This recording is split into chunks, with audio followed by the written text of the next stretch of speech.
नमस्कार. मुख्यमंत्री लाडकी बहीण योजनेबाबत नवीन अंमलबजावणी आली आणि त्या संदर्भातील जी-आर आला आहे. जी-आर आपण थोडक्यात वाचणार आहे, त्यामुळे शेवटपर्यंत बघा, तुम्हीही समजून घ्या आणि याचा फायदा नक्कीच होणार आहे. बघा, प्रस्तावना काय सांगितली की राज्यातील महिलांच्या आर्थिक स्वातंत्र्यासाठी आणि त्यांच्या आरोग्य आणि पोषणात सुधारणा करण्यासाठी आणि कुटुंबातील त्यांची निर्णायक भूमिका मजबूत करण्यासाठी महाराष्ट्र राज्यात मुख्यमंत्री माझी लाडकी बहीण योजनेची अंमलबजावणी करण्यात आली. आता याच्यात त्यांनी शासन निर्णय काय सांगितला आहे की मुख्यमंत्री माझी लाडकी बहीण या योजनेअंतर्गत राज्यातील सर्व पात्र महिलांना लाभार्थ्यांना माहे सप्टेंबर 2024 मध्ये या योजनेअंतर्गत नोंदणी सुरू ठेवण्यास मान्यता देण्यात येत आहे.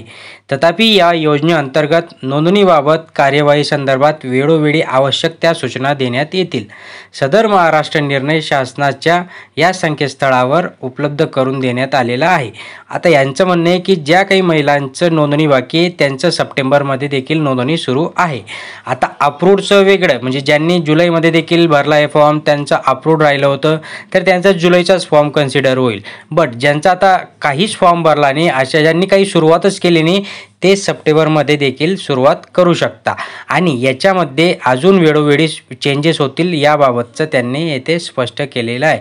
म्हणजे ही योजना कंटिन्यू सुरू राहील असंही त्यांचं म्हणणं आहे, असं ज्याच्यातनं आपल्याला दिसते.